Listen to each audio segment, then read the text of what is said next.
wants to talk to you and the Traveler about our plans for the Night Watch. Thank you, Kale.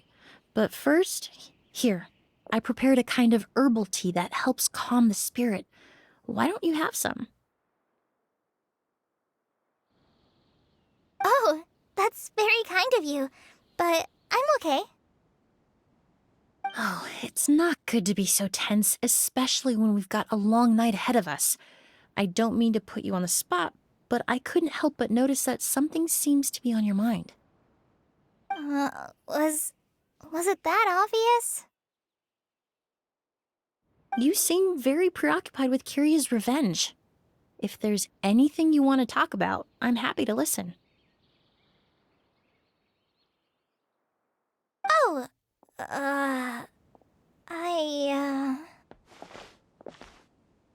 Emily, Kale. Oh, are we interrupting something? No, not at all. This will be easier to talk through with you here anyway. I've just been thinking.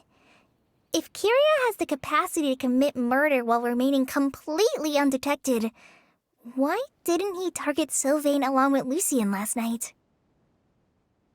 There was just a single door separating them. If his intention was to target both brothers, then there was barely anything standing in his way. Don't you think? When I accompanied Sylvain to his room after Lucien died and saw how distraught he was, I suddenly realized. Maybe Kiria did that on purpose. Maybe he wanted Sylvain to experience the pain of losing a loved one before he completed his ultimate revenge. So did he attack Edgar as a warning then? To scare Sylvain and Lucien? Based on what we've heard about Kiria, that may very well be the case. Losing his sister all those years ago. What has been going through his head? What has he been forced to endure? Whenever I get to thinking like that, I just can't help but wonder. If I were in his place, would I be able to let go of that hatred? I'm sorry. I know I shouldn't think like that. Not after everything he's done. But I just can't help it.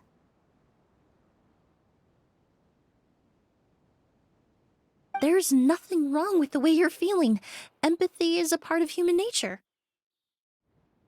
In all my years of cleaning up crime scenes, I've witnessed countless families mourn their loved ones.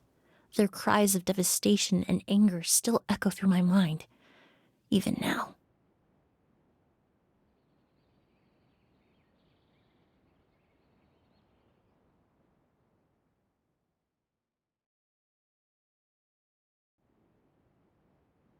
Some of them even try to stop me, begging me not to erase the last remnants of their loved ones. But getting swept up in those emotions will corrupt your judgment.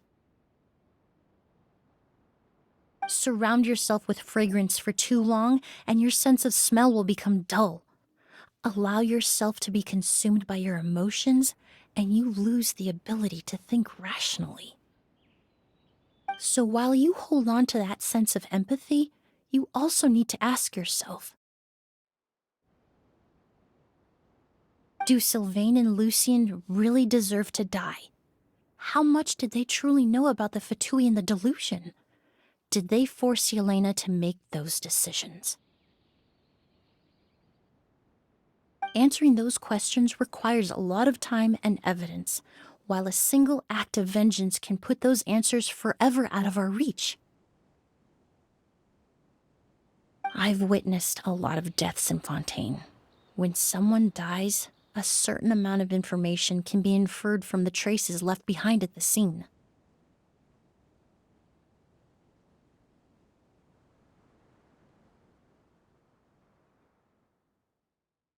But generally speaking, death will just leave most questions unanswered, and the whole picture ever incomplete. Once you're consumed by hatred, it will become next to impossible to think about things that way. For someone like Kiria, I'm sure right and wrong lost all meaning a long time ago. You're right. The fact that we can approach these questions from this perspective isn't because we're more rational than them. It's because we're fortunate enough not to have suffered that kind of loss. But that also makes us perfectly positioned to stand on the outside and try to pull them back from the brink before it's too late.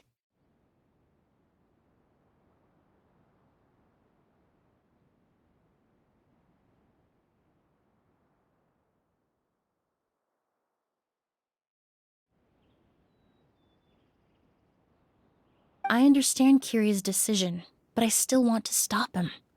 Master, Sylvain, and Kiria.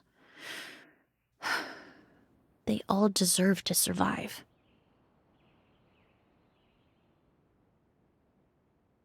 The fortunate and the unfortunate.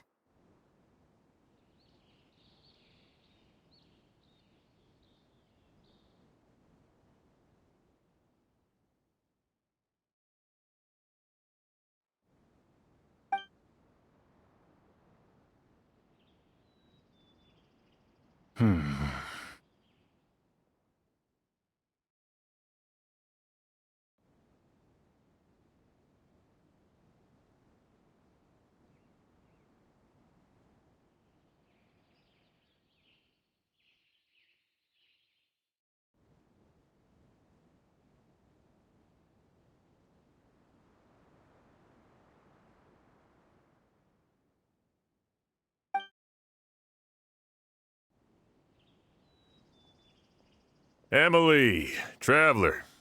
Huh? Edgar, you're here too? Oh, it's you two! Didn't you head back to your room to rest, Edgar?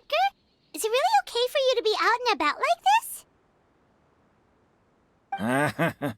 A little exercise never hurt anyone. Besides, I don't have much time left in Sumeru.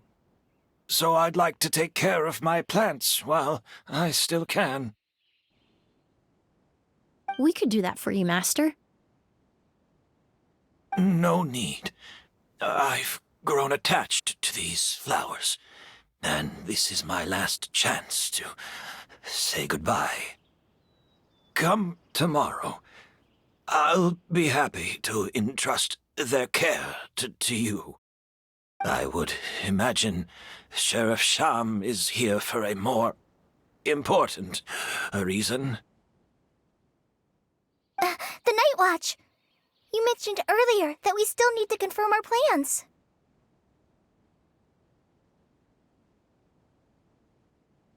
That's right. I've stationed some of my men around the surrounding area, but we still don't have anyone standing guard next to Sylvain's room.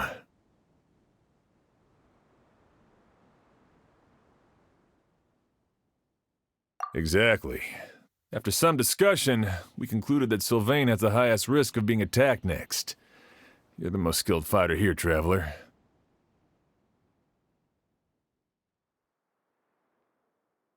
And Emily's expertise is sure to come in handy in a pinch.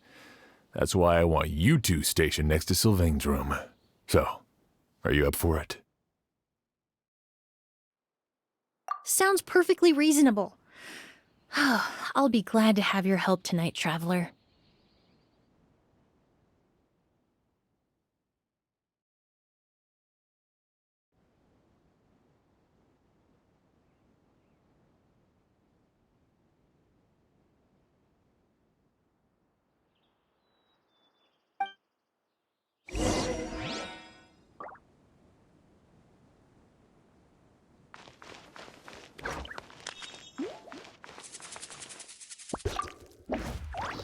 My men and I will be stationed nearby to monitor the situation. A warning will be issued if any unusual activity is detected. I'll head into the mountains to keep an eye on everyone coming in and out of the area. Just leave the wilderness surveillance to the forest rangers.